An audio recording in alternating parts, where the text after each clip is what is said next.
Ladies and gentlemen, welcome to the IGN Pro League. My name is Salt Biscuit. I'm going to be bringing you this excellent matchup right here between the one and only EGIdrA and ROOTdrewbie. Oh yes, this is going to be a little bit of a grudge match because these guys have met several times before, and I believe the last time it happened, ROOTdrewbie ended up defeating EGIdrA 2-0 in a best-of-3 series. So let's see whether or not EGIdrA can actually come back from that. They're both in the winners bracket right now, so obviously they're doing fairly well in this double elimination tournament. None of these guys are going out if they lose, but needless to say, neither of them wants to drop down to the lower bracket.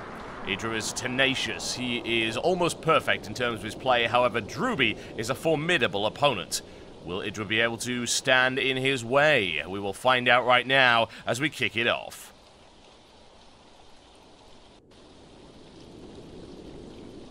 Ladies and gentlemen, welcome to the Xel'Naga Caverns, which will be the arena for today's bloodbath. I bring you ROOTdrewbie in the red trunks. He is playing Terran down to the southwest of this map, and he is from Team Root. Versus his opponent, the mighty EGIdrA. In the blue trunks, he is playing Zerg, and he is from Team Evil Geniuses.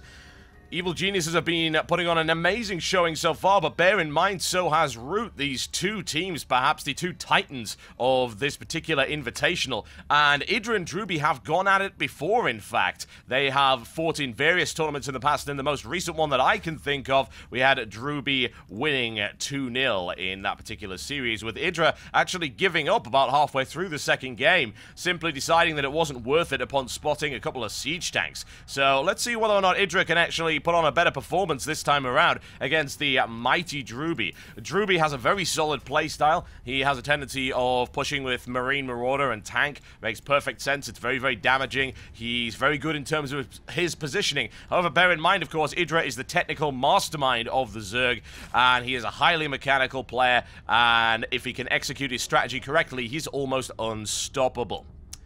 EGIdrA on his way to scout right now, right here. Take a little bit of time to get there, and a standard wall off right here from ROOTdrewbie, making sure that nothing gets in the early game. I'm going to open up with an extractor for EGIdrA, which is, in my opinion, a little bit unusual, considering he could have very easily expanded on this map, going extractor straight into spawning pool. So maybe wanting to apply a little bit of early game aggression, that would be my explanation for that, simply because this area right here, especially against the Terran, is extremely accessible. In the meantime, however, ROOTdrewbie with some interesting play going on right now, placing a second barracks down near his natural expansion down here. Now, why would he do that? Well, one, once this Overlord, assuming it even gets there, or indeed a scouting drone or Zergling actually reaches this wall off, then he's hoping that EGIdrA will believe he simply has a single barracks. A second barracks going down like this would indicate early aggression, possibly going for Marines with a bunker contain around his natural expansion. Try and prevent him from expanding, and of course, prevent him from getting the heck out of his particular area.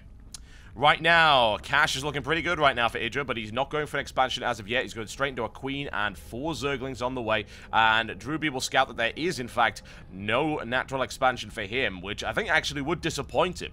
If his opponent had gone for a natural expansion, then the early game Marine aggression that we expect to be seeing quite soon with that bunker placement would be very, very useful indeed. And ROOTdrewbie, oh, I'm sorry, but you ain't going anywhere right now. ROOTdrewbie caught out and annihilated very rapidly, and there's the expansion from EGIdrA. A little bit later on, but bear in mind there are already units on the field. ROOTdrewbie is falling back deliberately to make sure that nothing is able to get through this particular area.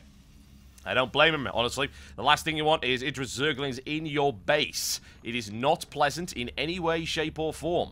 Now, the question is, will EGIdrA actually spot that barracks right there? It's looking quite unlikely for the time being. A nice little attempt at surrounding. Gets it. Nicely done. And ROOTdrewbie moving in reinforcements, and there you go. EGIdrA has spotted that barracks, and it looks like ROOTdrewbie's plan has been upset for the time being, and he's decided he's going to expand instead, and is now putting 2 gas behind that. Bear in mind, 4.5 minutes into the game, he has no gas of any description. He's very restricted with what he can put out there, and this is a opportunity really for EGIdrA to start doing some real damage.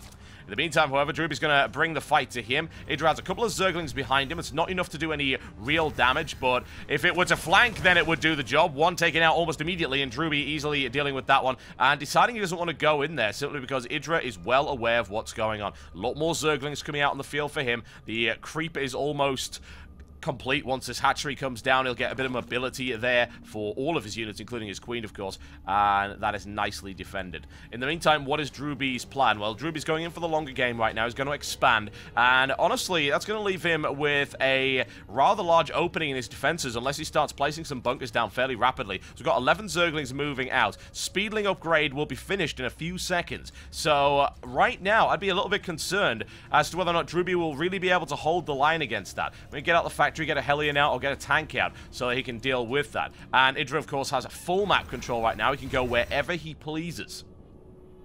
Across the map, he swarms. 11 Zerglings on the field. Not bothering with any more right now. EGIdrA is known for building drones at every possible opportunity, so don't be remotely surprised when you see him not building military units and just droning up instead. And his economy is looking pretty solid right now, and he has the lead on Drewbie, and will continue to have it, no doubt. 2 more drones on the way. 2 more extractors on the way. Baneling nest on the way, and lair as well. Baneling making perfect sense considering this setup right here. Easy to break your way through here with a large group of banelings. And if all your opponent has is Marines and they're unupgraded, which is exactly the situation that Drewbie has right now, doesn't even have a tech lab on either of these barracks, relying on nothing but raw, unupgraded Marines, that's problematic. And EGIdrA also looking for various opportunities with roaches as well. Very sensible thing to do. Hellion on the way, Infernal Pre-Igniter upgrading, a second factory down as well, so we'll probably see a reactor pop up on that at some point in the not-too-distant future.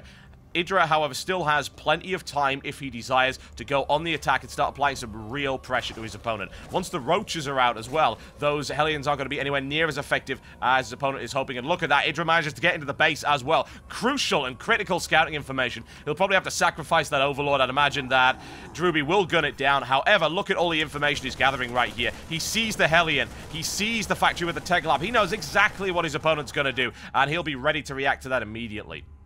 Centrifugal hooks coming down. EGIdrA ends up getting supply blocked. A little bit of a misstep, but not a big deal right now. Centrifugal hooks and the speed upgrade for roaches. Very sensible considering what he's going up against. Marines and Infernal Pre-Igniter Hellions. Needs the mobility on those roaches so that he doesn't get easily outrun.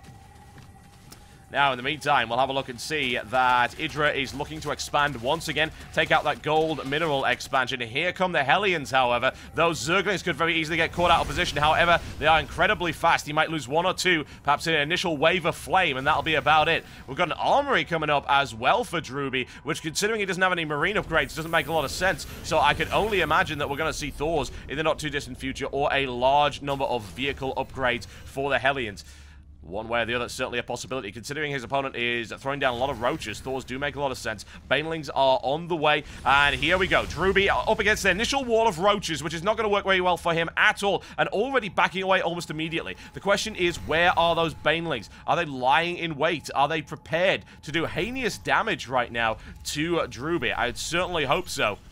Drewbie needs to back the hell away and get his defenses in shape almost immediately. Roach is starting to push forward right now. You just keep an eye on things, folks, because here come the Banelings, and that's not what you want at all. However, look at this. Drewbie's able to find an opening in the defenses of EGIdrA, and this could be a lot of damage coming down here from these Infernal Pre-Igniter Hellions, and down they come. And where are the Spine Crawlers? Where are the Roaches? Where's the defense? Pulls it off almost immediately. Only loses 1. There's the second drone down, and here's the Swarm. Look at that. Popping out at a perfect time. An amazing surround right there. And in the meantime, we have an engagement on the front line, and look at how many roaches EGIdRA's got. That is absolutely absurd. In come the Banelings, down goes 1 bunker, and right now, EGIdRA crushing the forces of Drewbie. The line will not hold. No upgrades for your infantry means a lot of very, very dead Marines. EGIdRA prosecutes this attack with ruthless efficiency. Look at the pull off the line right there from the SCVs. Drewbie's economy in tatters right now as a single siege tank tries to hold the line, blowing up roach after roach. You know it won't be enough because down it goes. No repairs for you. EGIdRA following it up right now with speedlings.